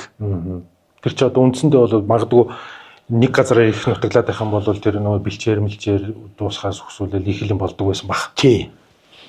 Нэг нэр усын хэлээд яах вэ? Цаатангийн нэг том бөө энэ цаатан хүмүүс хоорондоо нөгөө гаднаас хүн суухгүй хоорондоо ингээд багсаад нь штэ. Тэр бөөгийн ачаар асар их энэ хот хүрээнээс өөр газараас цаатан дуучиж хүмүүс сууж цус сэлбсэн байдаг. Тэрийг ганцхан үүргийг гүйцэтгэсэн нэг удам байдаг. Одоо байхгүй. Тэр тийм том үүрэг гүйцэтгэжээд өнгөрсөн байдаг байхгүй. Бөөгийн хүчээр. Тэгэхээр эн чинь яг нарийн яриул маш оюун ундлаг, маш холыг харж ийн штэ. Тийм ээ. Тий, тэрнээс биш. За тэр удам өгсөөгөө засах нь зөв. За тэгээд тэр бөө ураг өгсөн овоогоо босгоод ах トゥ угаа цуглуулад бөөлнө. Одоо бол бөөлөл тас харчаад байна шүү дээ. Гэтэл тэр бөө ургийн бичиг одоо ургийн бичиг гэх юм уу? Тэр ах トゥ угийн бичиг хөдөлж шүү дээ. Манайх тэдэн хүнтэй. Миний удам ийм хүн байсан. За манайх энэ нутгаар энэ нутгийн энэ нисгээр нутгалдаг байсан. Тэгээд тэр нутгаа бүгдийг мэддэг байсан гэж байгаа. Хаан сүнстэй, сүнсгүй, устай, усгүй, ууж болдог, мал бэлчээдэг. Тэр бүх газрын мэдээллийг мэддэг. Тэгжиж тэр овг отхыг тэргүүлсэн одоо мэдээллийн сан хадгалсан бөө болж байгаа. Энэ байдал нь мөхөд зүгээр л нэг хүн биеийн өвдөд онгод аваад тэгэл онгодыг тэр хүн авахаар тэнд явж исэн одоо хамаагүй Америкт байсан ахынх нь амьдрал сайхан болоод гэдэг ойлголтоор бөө болчвол яг болчихж байгаа юм. Гэтэл яг амьдрал дээр тэр нь болж өгөхгүй байгаа байхгүй юу? Хүснээр нь. Тэгвэл энэ худлаа одоо залилаа. Тэгэхээр бид нар анханасаа буруу үзэл санаатаагаар ойлгогдож бөөж болж исэн юм байна. Сүүлдээ тэрнийхээ горыг амсаал одоо өчнөө улс амтан бөөгөө болоод худал хуурмаг юм байна. Залилан л өгч юм байна гээл нийгэм бас нэг сөрөг тал харагдаад байна да. Тэр чинь л энэ байхгүй юу? Тэгэхээр бид нар юмыг судлахыг хүсдэггүй. Яагаад зүгээр юм сэтгэл зүйн хөдөлгөөнөөр л явж исэн байна. Одоо ингээд таны яриан сонсохлоор за бөөх хүн болвол буюу одоо контентын саяны нэвтрүүлгийн ихэнд хэлсэнчлээ хар шүтлэгтэй хүн гэж яриа л та. Тэр үедээ одоо бараг л олонний нүдэн дээр хамгийн л орой дээр нь суудаг байсан байна. Ингээд таны яриан тийм өндөр одоо статустай, тийм өндөр байр суурьтай. Гэхдээ тэр чин тэр байр суурин дээр маш одоо өндөр юу гэдгийг яс суртахуунтай. За тэгээ эндээс үүдээд нэг танд нэг сони юм хэлэхэд Чингис хааны бөө хөгчүү буюу Тэв тэнгэр чинь ямар өндөр байр суурьтай байсан бэ? Бүр Чингис хаантай дүүцхүүц өндөр. Тэв тэнгэр гэдэг үгийг задлаж одоо энэ төвөгчнөр үздсэн байна л да. Бөөнөр бас тэнгэртэй сацуу гэсэн үг юм байна. Тэнгэртэй Тэв тэнцүү гэж ярьдаг. Тэв тэнцүү. Тийм өндөр байр суурьтай, тийм чадaltaй байсан. Тэгээд бүр монголчууд Чингис хааны үед бөө мөргөлтэй байх үед Тэв тэнгэрийн үг бол бараг Чингис хаанаас илүүд гарахаа хэмжээний байсан байна. Гэтэл нэг л юм үнэн. Бөө хүн төртөө дэрсэдэг юм аа. Төр бол төр. Төр бол төр. Тэгээд хаан төртөөгөө дэрсэж хагаад нусаа хуг даруулдаг үстэй. Сүүлдээ юу гэж хэлсэн ч гэдэг үлээд нөгөө юу лээ баг би хаамаа. Үгүй яг одоо тэгэд бөөг тэр одоо хитэтсэн их мэдлэлтэй болоод ирэхээр тэр ах トゥ хоёрын хооронд буруу зүрөө юм ярьсан байна шүү дээ. Тэгээд одоо эн чинь миний л ойлгосноор тэгэхэд тэр төртөөд ирсэдгүү. Ерөөсөө. Тэгэхээр энэ төр гэхээр өнөөдрийн энэ төрийг хилээд байгаа юм биш юм аа. Энэ Монголын төр чинь 800 жилийн настай нус, цус, нулимс, ёстой нус, шүлэс, гуниг, баяр бүх юм хутгалдсан хатуу төр байдаг. Тэгэхээр тэрний өөдөөс л тэрсэж болдгоо. Тэгээ дээр үеийн хөгшчүүд төрийн минь сүл төршөөгээд байгаа нь энэ засаг төрийн намуудын сүлдэнд мөргөөд байгаа юм биш. Монгол төрийн хар сүлдэнд мөргөөд байгаа юм багхгүй юу? Төртөөд ирсэдгүү гэдэг үг ийм хатуу үг байдаг. Тийм учраас ямар ч бөөхөн төрийн эсрэг бөөлж төртөөгөө тэрсэж бөөлдөггүй. Энд чинь бас мууц сайнч Монголын төр юм. буруу явж исэн ч зөв явж исэн ч одоо энэ өнөөдрийн энэ улсыг удирдах байгаа улсуудаар нь хэмжиж болохгүй. Энэ төр чинь өнөөдрийн одоо хүмүүсийн бий болгосон орчин цагийн л одоо Монголын төр гэдэг чинь 800 жилийн настай, 1000 жилийн настай агуу төр байгаа шүү дээ. Тэр төрийг л төр гэж ярьж байгаа шүү дээ. Тэгэхээр төрийн сүлд гэдэг чинь эзэн Жингис хааны бүтээсэн 800 жилийн настай хар тугийг хэлж байгаа болохоос өнөөгийн энэ улсуудын бүтээсэн одоо юу гэдэг нь логог хэлээгүй юм шүү дээ. Тэгэхээр төрийн минь сүлд өршөө гэдэг үг бол маш хүчтэй үг. Тэр тусмаа хэрэг дараацалцсан улсуудад бол энэ маш чухал үг. Бараг тарин маань хийж явах хэрэгтэй. Тийм би энэ хэрэг дараацалцсан ганц нэг хүмүүс ирдэг төрийн сүлд өршөө гэж бөөлж өгдөг. Нуух юм байхгүй. Монгол төрийн сүлд энэ хүнийг өршөө. Тэр чинь энэ засгийн газрын ордон руу бөөлөд байгаа юм биш. Тэнгэрт энэ Монголын төр гэж агуу том төр байна шүү дээ. Энэ төрд мөргөж болж байгаа. Тэгэхээр төрийн эсрэг бөөлдөггүй. Тэгэхээр хуучин бөөнөр тийм өндөр байр суурьтай байсан мөртлөө ганцхан төрийн эсрэг л бөөлдөг. Тэгэл төр ямар шийдвэр гаргана. Тэрийг дагаал тэгэл шашин. Энийг ухаантай хүмүүс ойлгох байх. Төртөгөө дэсэдгүм гэж үгээд. Тэгээ би тань нэг урд нь ярьж байсан хинтээ нэг том зайраа агуу хүчтэй зайраа энэ богд хааны үед лам нарыг нөгөө харааж алаад хинтээ тэр өстө ингээл ерөөсө хүснээрээ байдаг зайраа. Тэгээ лам нар нөгөө богд хаан руу захаа явуулаад. Ийм бөө ингээд хараал өрөөл хийгээд аригтар сууд зохицоод одоо тэр үед мусан лам нар гээд тэгээ богд хаан дуудаад сахилын богд хаан дуудаад бариулж авчирж ирээд тэгээ бөөгийн чинь хувц сонор онгодыг чинь үгүй хийнэ гэдгийгсэн гэж байгаа. Тэгт нэг юм хэлсэн гэж байгаа тэр зайраа. Би бол танаас 1000 дахин хүчтэй. Яг нариндаа хэлгээд. Тэгтээ би хаан төртэйгээ эзэж дэсэхгүй учраас би төрийнхөө одоо хөндлөж одоо энэ юм үгүй хийгээ. Тэгээд тэр хувц сонор онгод тэнгэрээ шатаалгаж ийсэн гэж байгаа. Тэр чинь юу хэлээд байна? Төртөө дэрсэхгүй гэдгээ. Төртөө дэрсэхгүй. Хоёрт нь Чингис хааны бүтээсэн хар сүлдийг хар сүлдэнд бөөгийн бүх онгод хуран цугларах чадвартай гинэ. Хар сүлдний доор бөөгийн бүх онгод ирж хурдаг гинэ. Тэгэхээр төрийн хар сүлд гэдэг бол одоо хэдэн мянган бөө байсан ч дээр нь л байна.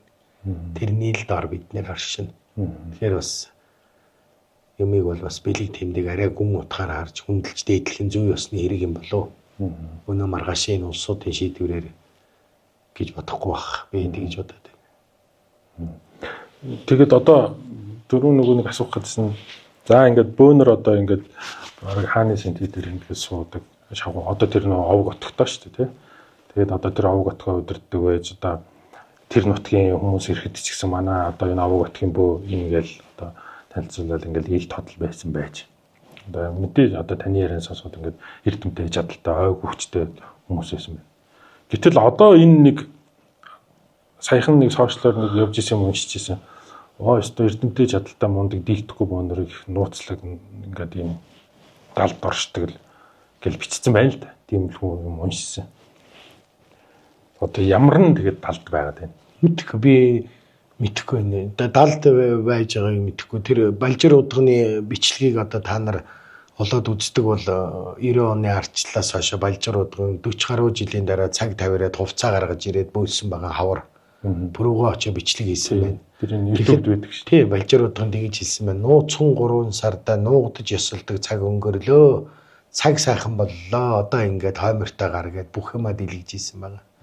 Хуучин бол яг хөө хилмигдлийн үед одоо ч юм уу тэр социализмын үед бол бөө хориотой байсан учраас нэг 103 сар ёсолдог л байж тэгэл хувцснараа хураачдаг байж. Цаг тавьчлаа гээд 90 оноос хойш тэр бөөсөн байна шүү дээ. Тэрийг бичлэгэн дээр баримтжуулаад Монгол телевизийн архивын дээр авцсан байна. Нуугдах ямар хэрэг байгаа. Одоо ч тэгээ тэр уншсан юм. Заавал одоо тухайн ямар үед нууц байсныг хэлэх үү? Хоригдсон үедээ л нууц байсан байгаа шүү дээ. Одоо өнөөдөр бөөг хоригдчвал бид бүгд л нууц болно шүү дээ. Тэр дээр үеийн хувьсгалын үеэс өмнөх нь бөөнөр ламнар зарим ламнар хувцснараа шатаагаад хар хүн болоод зарим нь нуугдаал нэр усаа өөрчлөөд хөвсгөлийн баатар гэж их том зайран байсан. Тэр зайран хилмигдлийн үед хувьсгалын үед одоо яг эд ламнарыг буудаж явах үед нэр усаа солиод нуугдаад энэ хот хүрээнд ирээд одоогийн энэ энэ юунд үлээ энэ ойрхон энэ холгүй энэ улаастай хавцаа жилөө амьдэрсэн гэж байгаа. Тэгээ бүр нахын амныхан дагаж энд ирсэн гэж байгаа байхгүй барих гэж. Тэгэхэд тэр нуугдчихсэн гэж байгаа. Тийм үед л нуугдна өгөхөөс одоо худлаа ярьж нуур хийгээгүй бол юуг нь нуугдах юм? Нуугдах юу нэ? За яг одоо нууц байдаг юм билгүй би мэдэхгүй байна. Нууцтай л нуугдчихж байгаа л үү. Гүг яг тэр өөрөө яаж байгаа хүний л асуудал. Би одоо хүний одоо ингэж хэлээл хэрэгтэй харан дахиад нэг хүн намайг чи юм гээл бичээл загнаад байна. Илтүү хүн загнуулсараад одоо бүр дөжирж явах шиг байна. Нуугдах юу байгаа энэ чинь надад бол нуугдах шаардлага алга. Би ямар одоо хүн луурдэд худлаа ярьсан өчнөө амтнаар тоглолцсон буруу юм хийвэл бас нэг нуугдаад явахсан нүрээ хаагаад энэ бол нуугдах шаардлагагүй шүү дээ. Хүмүүс гүтгэж ил худлаа үний юм ярьж ил доромжилж ил бичдэг юм бол одоо надад жишээ нь энийг яаж зөв танилцуулах вэ? Нуугдаад яах юм? Нуугдсаар хагаад энэ олон худал хуурмаг бүх юм чинь 1000 хэлбэл үнэн болно гэдэг шиг энийг чи үннийг харуулж яриулж хүмүүст ойлгуулж хэлмээр байна шүү дээ. Өнөөдөр 100 хүн үгүйсгэж болно. 1000 хүн энийг чинь хүлээж сонсохыг хүсэж шүү дээ.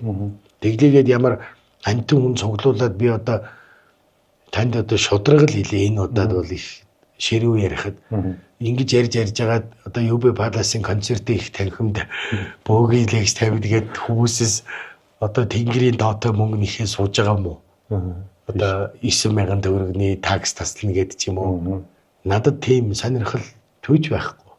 Энийг уламжил болгож авч үлдмээр байна. Музей баримаар байна. Энийг хүмүүст үр хойч үедээ өвлүүлж хадгалуулж эндээс үүдсэн тэр монголчуудын нүүдлийн соёлын амьдрал гэж ямар шашин жөтлөх нь өвөрм цар түн байсан гэдгийг энэ нийгэмд шинжлэх ухаан соёл талаас нь таниулмаар байна. Тэгэхээр нуугдах шаардлага байхгүй. Нууцсаар л байдгийн билгүй. Надад бол нуугдах шаардлага байхгүй. Заавал одоо нуугдсан нь үнэн ил гарсан нь хурамч гэж заавал одоо тэгж юмыг ялгаад яах юм? Тэгэл бичсэн байлээ. Тэр хүний л бодол. Өчнөө хүн л уурдаад нуугдаад явж байгаа наранд ч нүдэ харуулж чадахгүй бөөнөр байна шүү дээ. Сайн сайхан бөөнөрч байна. Тэгээ юм бүхэн хоёр талтай. Ер нь бол нэг л хүн одоо ингээл өөрийнхөө бодлоо бичээл нийтэд түгэж болохгүй шүү дээ. Тэр бол тэр хүний л бодол. Тэр хүний л бодол. Тэгэхээр бөөнөр нуугдж байгаа тэр болсон гэдэг хамгийн сүүлийн нуугдаад болио одоо ингээ сайхан боллоо гэж бөөлсөн түүхэнд үлдсэн ганцхан бөө бол тэр байлжир удган бичлэг нь байгаа.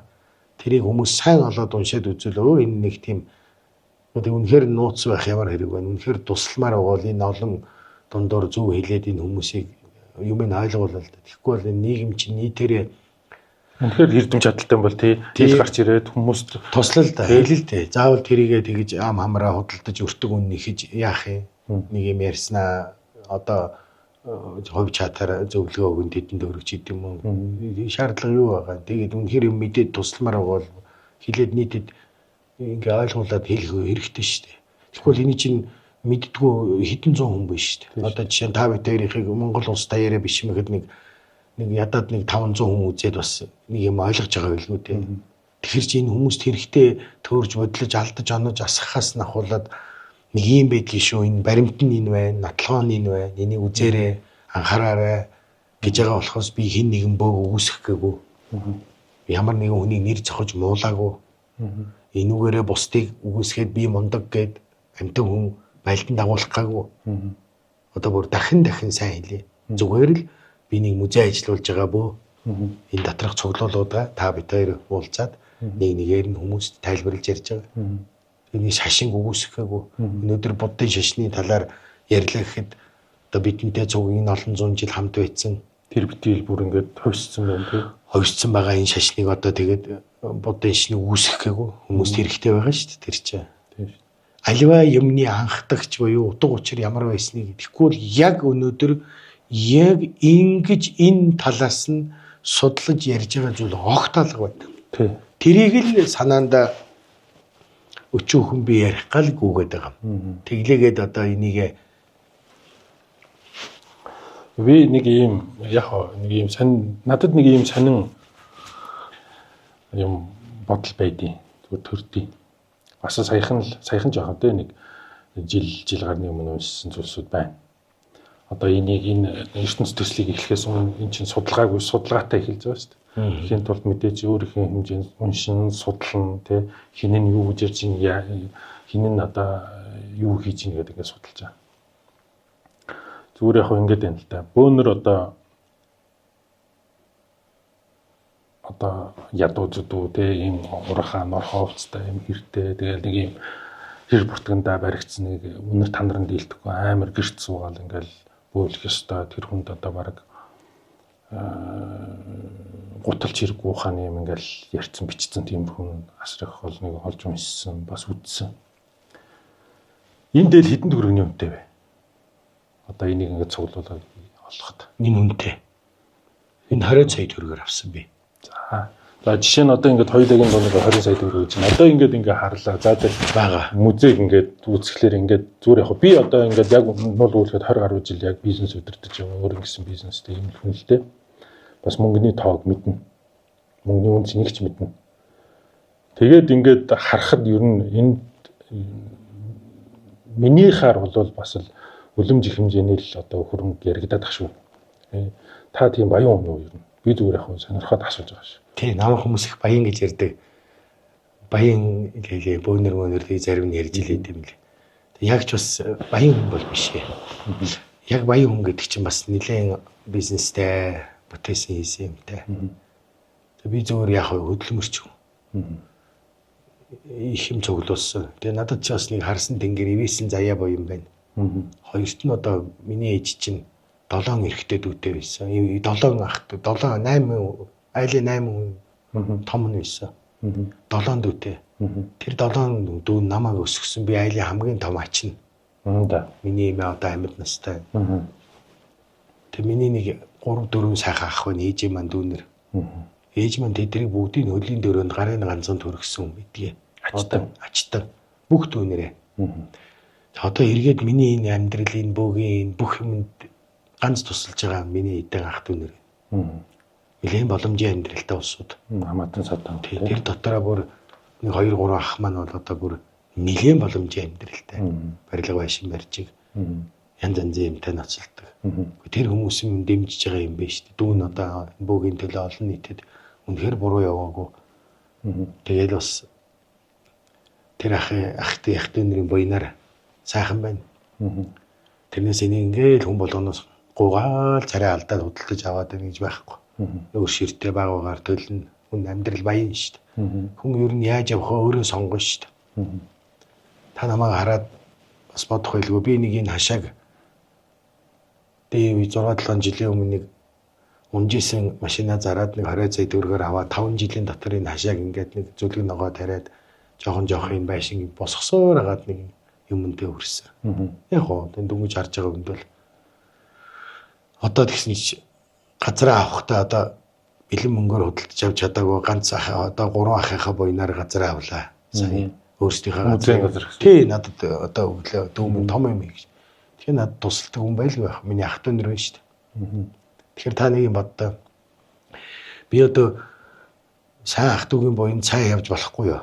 Болгүй. Харин мэдээж тэгэхээр заавал ингээ ядуу явуулах гэдэг юм. Нийгмийн ойлголт тийм байгаад байна л да. Сайхан ажил хөдөлмөр хийгээд сайхан амьдарч байгаа улсууд байна. Тэд нар бөө болж болохгүй юу? Болно шүү дээ. Тэр чинь янз бүрээр авч л таар. Харин тэгэхээр заавал одоо ингээ бөө гэхээр ядуу тарчиг байлах гэдэг юм. Үжил санаа залхуу заваанаас л ядуу явна гэхээс биш. Тийм боломжийн. Тэгээд учиргүй баян юм алга. Гэхдээ бол энэ хувцс цуглуулсан юмар бол их юм цуглуулсан. Яг баян болно гэдэг чинь бас нэг тийм бөө хүнд бол одоо боломжуулах. Би одоо бизнес хийдэг одоо учиргүй өчнөө юм цуглуулсан хүн бол өнөөдөр та битээр нэг төр үзэсгэлэн гаргах гад 200 м квадрат байрны төрөөс өгч чадахгүй явж байгааг мэдж байгаа тийм шүү дээ. Яг байна ах トゥ угийн боо юм байна.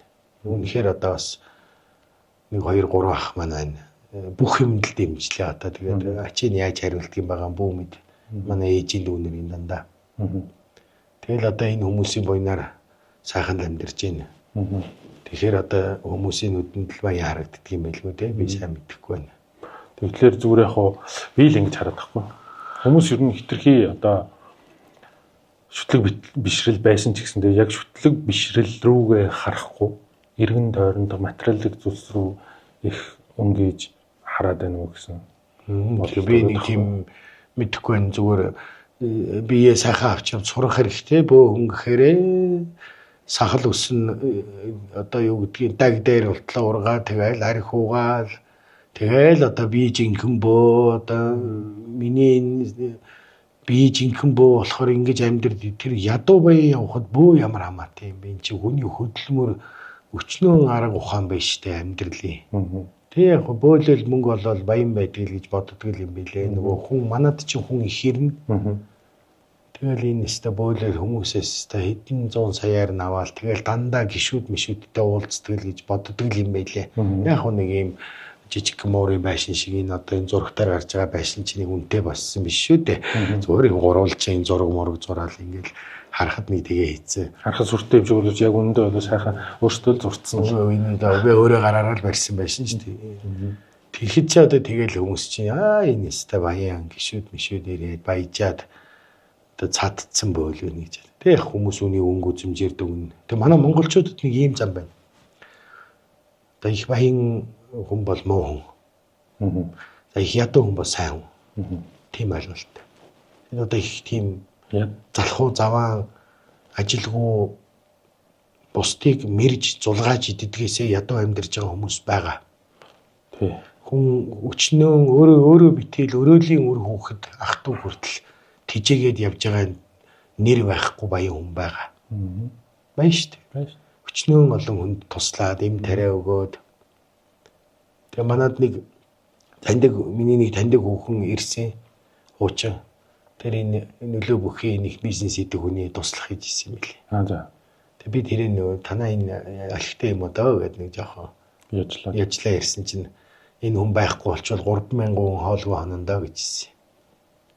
Тэгээ би бодож ирсэн. За энэ манай дарга байхгүй болчвол 3,000 хүн хоолгүй хонондоо гэж багшаа. Энэ хүн чи хүмүүс муу хэлээд байгаа боловч 3,000 хүн тижээж байгаа хүн шүү дээ. Цаана амьдрал нь юм. Тэгээ би бод. За би ичний 10 хэд хүн тижээж чинь энэ 3,000. Тэгэхээр одоо бас тэгэхээр бас мэдэхгүй юм аа тэгж хүний амьдралд орж үзээгүй, хүний дунд хамт амьдраагүй. Тэгээ ерөөсөө ингэж хүмүүс ч гэсэн бас их бүдүүл юм аа. Бас төсөөснөөс өөр л хийх юм л. Тэгээ одоо яах вэ? Би мэл хүмүүс донд л байна. Нөгөө нэг ийм хүмүүс байгаа шин. Нөгөө нэг ийм нэг үг гэдэг шин. Одоо австралчуудыг ингээд харах юм бол австралчин тип байсан шүү дээ. Ууч хүн оч сүрсэг байж байгаа. Тэгж нутгийн индианчууд буюу одоо мөн адил ийм бөөрхтлэгтэй индианчууд байж л дээ. Тэгээ одоо ингээд австралчуудын яг нутгийн уугуул иргэд гэдэг ингээд очиж харах юм бол амар муухай шүү дээ. Амар бүдүү, амар их сахалтай. Тэгээ өнөр тандрын дэлгэхгүй амар залхуу тийм хүмүүс байдаг. Ажил хийхлээр засгийн газрын ажил өгдөг. Тэгээд зур ингээд сар болго ингээд амар их хэмжээний халамж өгдөг. Тэгээд нөгөө нэг Монголын нэг юм өгдөг шүү дээ. Үндэстэн устгах гэх юм бол халамж. Улсыг устгах гэх юм бол танк гэдэг юу гэдэг вэ?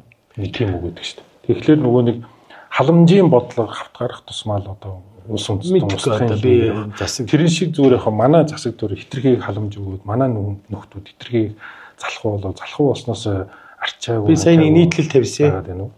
Ам муутын заяа муу гэж. Тэ.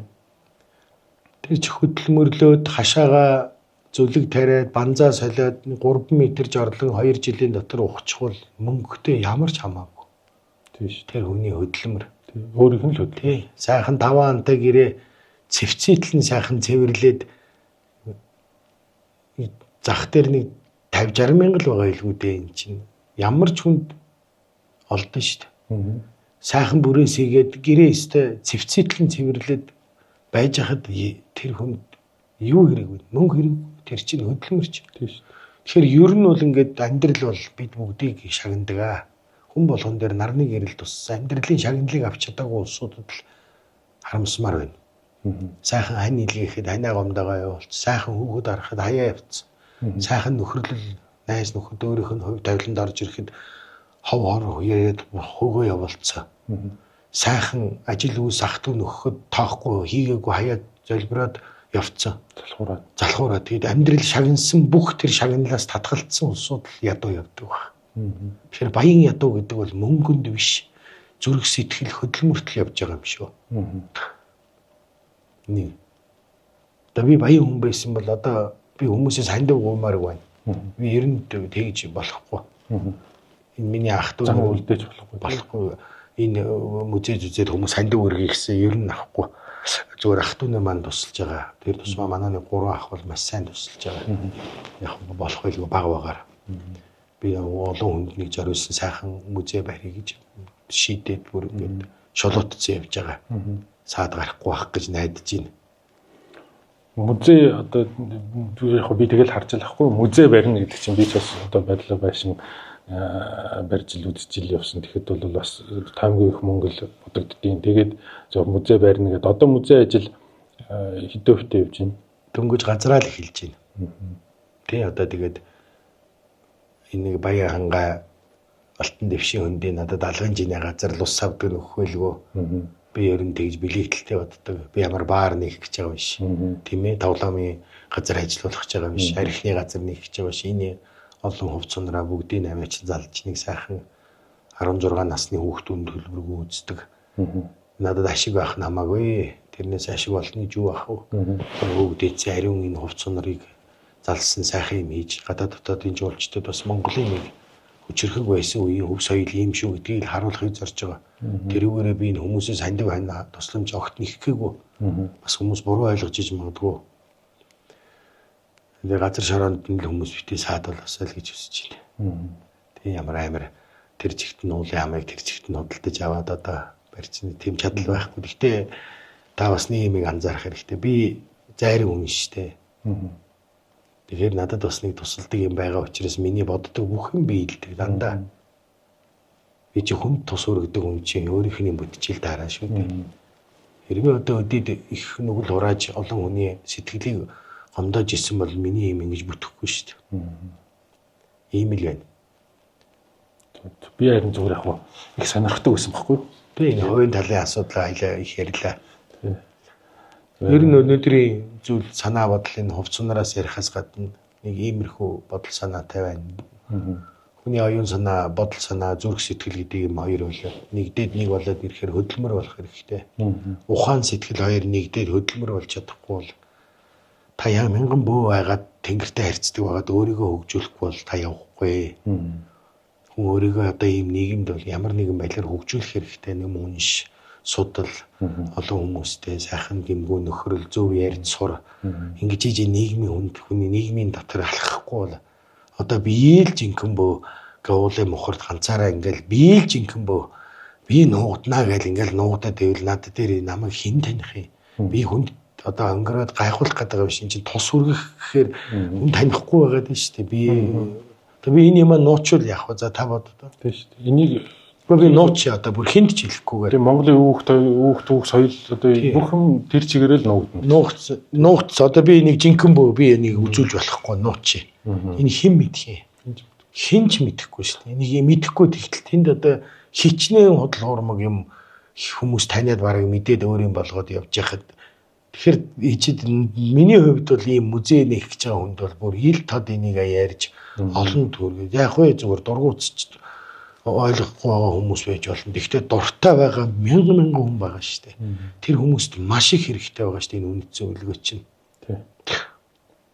Ийм байна. Тэг өнөөдрийн миний ярьж байгаа юм бол манад ийм дээл өшөө байгаа. Аялаа тэгээ багаагаар бас гаргаад хүмүүст тайлбарлаад яри шарын бөөгийн дээлийн талаараас ахуулаад.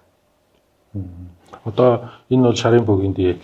Одоо нөгөө яг жинхэнэ харын бөөгийн дээл гээл бас Харын бөө, шарын бөө, тоодон дээл буюу баруун аймаг руу болохоор дээл тоодон болно. Ийшээгээ зүүн тийшээгээ болохоор бөөгийн дээл урт болно. За тэгээд шарын бөөгийн дээлийн малгай битүү байдаг. Ер нь бол одоо сүүлийн ер нь битүү гэдэг нь торцог хэлбэртэй. Торцог дуу маягийн мөртлөө дандаа оройн битүү байдаг. Тэр Монгол харын бөөгийн малгай оройн задгаа байдаг. Хуучны судалгаан дээр би өнөөгийн бөөнрийг яриаггүй шүү. Хуучны юм ярьж байгаа шүү. Би өнөөдрийн энэ бөөг юу ч яриаггүй. Над руу битгий л уурлаа бичээрээ. Дээр одоо түүхэнд ямар байсан хэнийг ч яриаггүй. Тий. Энэ түүхэнд ямар байсан? Түүхэнд шарын бөө буюу тэр тусмаа энэ хүрээний богдын хүрээний бөө нэрийн малгай оройн битүү. Тэр онгодтой харьцаж ийн гэж штэ. Тэр тэнгэртэй харьцдаг болоод ирэхээр задгаараад буюу Монгол хар тэнгэрийн бөө зулаагаараа харьцаж байна. Шарын бөө болохоор тэр дээд тэнгэр хамаагүй бурхан сахиус орон дэлхийн лус савтагтай харьцаж байгаа учраас хингэргээ таг дугуй хийж исэн байгаа. Тэр нь энэ орчлон дэлхийг нэг захаас нөгөө зах тойроод ирвэл бөөрнгийн дугуй тий. Яг тэр дугуй буюу ертөнц дэлхий буюу итүүгэн ихийн орчлонтой харьцахын тулд таг дугуй хийж байгаа. Тэгээд таг дугуй хингэргэн дээрээ битүү малгай өмсөж жагаад бөөлдөг байсан. Тэр энэ доод газар л ус их болсон энэ элдв янзын амтан сүнстэй бурхан сахиусны үүднээс майн үйзэн уншиж бөөлдөг байсан. Тэгэхээр дийлэл битүү болохоор доошоо харьцах нь шүү. Тийм. Одоо энэ газар дэлхийтэй. Тэгээд тэр хингэрэг дугуй учраас тэгээд тэр шарын бөөгийн хингэрэгнүү таг дугуй малгай нойрон битүү байсан. Таг дугуй гэдэг нь одоо товгоргүй гэсэн үг. Товгоргүй одоо товроогүй. Тэрнээс одоо өчргөө хонх дамар зөгтгийг нь бол мэдэхгүй юм байна. Тий. Тэгэхээр одоо өнөөдөр ингээ хонх дамар зөгтөг хүмүүс шарын бөөг ойлгочихгүй тий. Одоо хинч тэрийг зөгчиж болох байх л да. Хуучны шарын бөөг тэгээ энэ дээр бурхны шашны юм одоо лусыг бэлэгдсэн юм. Лусын энэ бүр зузаан энэ хард. Чулуугаар ингээд юм биш. Шилэн чулуугаар ингээд лусыг бэлэгдээ. Тэгээ эндээ ингээд шашны үзэл санаа орсон учраас заавал хадаг ян дээр бурхан сахиус элдв юмнуудыг ингэж оршоож хийж байгаа. Тэгж байгаа бөөлдөг. Бөөгийн ёсны тал хүртэл буюу Монгол харын бөөнөр тал их бага хэрэгэлдэг байсан. Тэр тусмаа энэ дарахад энэ цаашаа зүүн тийш дарахад одоо энэ баруун хойшоогоо цаатан даваанаар бол тал хэрэгэлдэг байж байгаа. Сүүлдэж тал нэвтэрж орсон. Ер нь шар талын бөөнөр маш их тал хэрэгэлдэг байсан гэж байгаа. Яг Монгол харын бөөнөрийн тал бол 70-ны яс шүү дээ. Өөрсдийнх нь монголчуудын эртний энэ шашны зангуулд хэрэгэлдэг байсан. Хожим бөөнөр хэрэгэлж эхэлсэн байгаа. Өөр зүгийн бөөнөр бол хэрэгэлж исэн байгаа эртнээсээ. Энэ нэг өнгөрсөн дугаарт ярьдаг байсан сум байна тий. Энэ бол энэ дивэрийн талаараа байгаа ингээд. Тэгэхээр энэ ямар нэгэн байдлаар тэрнтэй нөхцөж исэн бөө болж таарж байгаа. Тэгээд 19-с 20 дугаар зууны буюу тэр Орос бүстэй аваа орж ирсэн үе хүн байгаагаа л хэрэгэлж исэн. Бөөгийн юмыг ганган сайхан хийдгвэ. Их хүчний одоо их тийм ингийн гард орох юмар хийн. Их хүнтэй биш. Тэгэхдээ энийг хийдэг арга нь маш хэцүү. Үн мөнгө төлөөд ч олдохооргүй юмнууд олж явна. За. Одоо нэг харахад мудаав ноос боловч энэ ноосоо доторх ноосыг ийм амьд таны зооны ноосыг авж агаад нослоод яг амтны сармаа арьсаар байна. Эсвэл бүстэй аваагаар байна. Ямааны ч. Тэгээд ингээд бэлдэж байгаа юмнууд нэг хавар. Яг аянган эргээд цууд хатаад хайцсан модоор жишээ нь. Ингэргээ хийгээд аянгач одоо мод нэргэгч ховор доо. Байгаа. Хөдөөгөр байгаа. Тийм. Тэгээд арцны үндсээр зохиороо хийхийн тулд нар зөв харсан, буруу хараагүй нар үдсэн ингэртэй л нар буруу харсан газараас авна. Тэр нь хаана байна? За тэгэл 41 жолоогоо түүхэд 3 голын бэлчээрээс 7 уулын амнаас гэдэг юм уу. Тэгэхээр нөгөө хийж байгаа зүйл нь харагдахад ийм хямд төсөр муу даавуу боловч энийг бүтээхэд их одоо ховор нандин газраас уул толгойд ус одоо тийм юмнаас хайж олж хийж бүтээдгээл гэсэн санааг илэрхийлж байгаа юм шиг. Энэ одоо яг ламын эрхлэнд тий одоо тэр өөрт нь л дамжиж ирсэн. Ер нь одоо ингээд дээл хувцаа ингээд судлаад ингээд ер нь би түүхийн музейн доод сан хөмөрг рүү орж ирсэн. Тэгээ ер нь харахад ихэнх нь шарын бөөгийн дээл. Ер нь 10 бөөгийн бараг 6 7 шахуу шарын бөөгийн. Тий яах нь нийгмээрээ тийм шашин орж ирээд нэгэнтээ богд хаант Монгол улс болцсон байсан учраас тэр бөөмөргөл хүртэл хэдий онгодтой ч гэсэн тэр хувь хүний бас нэг шүтлэг гэж юм байна шүү дээ. Та одоо их сайхан бурхан шүтэж явж байгаад бөөгөө онгодтойгоо мэдээд бөө болжлоо шүү дээ. Та нэг өдөр бурхнаа хайж болохгүй байхгүй юу? Би хүртэл гандаа ордог. Ээжтэй ном уншуулна. Ээж нь бурхны шүтлэгтэй байсан. Манай ээж бурхан шүтдэг байсан. Тэг би ээжийнхээ шүтлэгийг үнэлнэ үстэй. Тэгин шүү дээ. Тэгээд би ээжтэй зориулаад ном уншуулдаг. Миний эмээ одоо 75 даа өгшин бурхан шүтнэ. Бөө шүтгэхгүй шүү дээ. Ачуун бөө гэд бөө шүтгүй. Тэр чинь тэр хүний 75 жил шүтсэн юмыг өнөөдөр нэг ачин би бөөлчлөө та намайг үсгэж болохгүй. Тэгэхээр би тэр эмээгийнхаа бурхан тахилд очиод мөргөнө. Тэр хүний хүндэлж байгаа сэтгэлийг хүндлэх нь чухал болохоос биш. Түнс хүнийг цээрлээд ах юм бол байхгүй. Бөө лам хоёр хоорондоо харшихгүй шүү дээ. Ямар ч харшихгүй. Одоо та лам би бөө хоёулаа сайхан найзалж болох уу болно. Тэгэхээр ингээд эмээ мэн бурхан шүтэж байгаа би тэр бурханыг хүндэлнэ. Цаана бурханаас гадна би эмээгийнхаа сэтгэлийг хүндэлж байгаагийн хэлбэр юм аа. Тэгэхээр хүний ямар шашин шүтэж байгааг хүндлэх хэрэгтэй. Үгүйсгэж болохгүй. Тэгээ ерөөсөө шүтэж болно шүү дээ. Ямар амаа.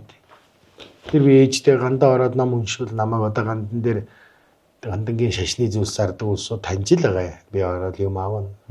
Ээжтэй ном уншвал хаяа нэг жанраас руу орж тойрно. Гүн чин энэ хорвоогийн бүх юмыг хүлээн зөвшөөрч нэгдэн нийлж амьдрах нь зүй ёсны хэрэг болохоос одоо бие өнөөдөр буддийн шашин үеийн тэмцэж болохгүй энэ чинь маш мунхаг зүйл шүү дээ. Тэгэхээр бүгдийг хүндэл надад бас шүтдэг дотроо дээдэлдэг сахиус бурхан байна. Биний одоо өөрийн байр суурь юм уу? Миний ярьж байгаа судалгаа бол хуучин цагт юм байсан. Хуучны л түүхэнд одоо Япон Монгол хоёр байлдаад лалцчихлаа гэсэн бол одоо Япон Монгол хоёр ямар сайхан хайхтай байна. Тэрийн шиг л байхгүй юу? Одоо тэгэхээр ийм сайхан ийм одоо түүхийн соёл уламжлалтай дээл ингээ үлдсэн байгаамаа. Энийг л тайлбарлаж ярьж шарын бөө гэж ийм хүчтэй бурхны шашин хослуулсан ном мэгзэм уншдаг дээрээс нь бөөлдөг ийм хүн байсан. Одоо ийм л эрдэм чадaltaй энийг Монгол шарын бөө гэж тайлбарлаж байгаамаа. Зөв. Их нарийн хүчтэй юм байж. Би бол одоо энэ юмний шим сайн мэдэхгүй л байсан. Дотор нь ноос байдаг юм одоо л харж. Тий. Тухайн үед бөөг уусгах бодлого оруулаж бөөнрийг лам болгож сахил хүртээж исэн байна. Тэгэл тэр сахил хүртээсэн хүмүүс нь яг чаргагүй бөөлдөг болон бурхны шашин та. Тэгээ тэр хоёр дундаас л үүссэн бөөгийн хувцсан дээр бурхны шашны юм тавил гэртээ бурхан тахил залаад тэгэл одоо бөөгөөч бөөлдөг бурхандаач мөрөгдөг зарим нь бүр сахиусныхаа өмнөөс буудаг одоо бөөлдөг сахиус орохгүй л дээ. Онгод л орно. Гэхдээ тэрийнхээ өмнөөс майн мэгзэм уншдаг ийм л болсон байгаа. Тэгээ ер нь аюу их тийм догшин сахиус их залж бойлж исэн байгаа бөөнөр хөвсгөлийн бөөнөр хүртэл тийм бөөнөр байгаа. Одоо энэ хөвсгөлийн зарим сумдуудаар 30-40 оны үед бөө мөртлөө одоо бурхан тахил тагтаг майн мэгзэм уншдаг тийм хүмүүс. Тэгээ энэ ямар нэгэн буруу гэж яриаггүй зүгээр түүхэнд ийм шарын бөө гэж юм байсан. Энэ бол одоо үнэхээр эрдэмтэй хүмүүс байсан гэж байгаа. Яагаад гэвэл хоёр талын юм сурцсан учраас.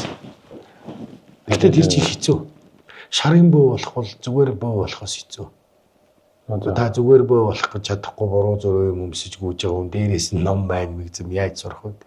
Тэгэхээр дахиад нэг өндөр ачаа ирж ийн гэсэн үг байхгүй. Асар их мэдлэгтэй. Голдуу тэр үед нөгөө лам болгоцсон байсан. Шарын бөө яагаад үүссэн? Одоо тэр анх бол тэгж үүссэн бол сүүл рүүгээ нөгөө тэр үед чинь хүмүүс хүүхдээ бүгдийг лам болгодог байж. Тэгэхээр чи нөгөө хэдий лам болоод хүн юм юу ч мэдэхгүй амтэн чинь лам болж явж байгаад нас биеийн төрөхөр тэр онгоц сахиус нь байна гэдгийг мэдээд авахаар ламаа хаяад бөө болж байгаа гэсэн. Тэгээ лам бөө хоёр нь хосолчиж байгаа байхгүй. Нэгэсэндээ та номтой ч хүн бөөгийн эрдэмтэй ч хүн гэсэн үг. Тэгэл эндээс шарын бөө буюу одоо тэр майнж уншчдаг, онгодч дууддаг. Одоо тэгээд нэг энэ олон үзэгчд маань мэрсэр миний ярьж байгааг бас мэдж байгаа. Нэг хуучин чинь нэг юм ламч биш, бөөч биш эмээ өвөнөр аяг их байлаа шүү дээ. Тий. Дүүлээждэг. Аягүй хайхтар юм дууддаг. Хүүхэд мөхөд домондог. Тэд нар чинь л одоо тэр харсан тэнгэр аав ээжийнх нь сахиус, бурхан, бөө бүх юм нь холилдоод увдс болоод буучиж байгаа байхгүй. Нэг хүн хар үзээд идэггүй ч гэсэн нэг нэмээ өвөө байдаг шүү дээ.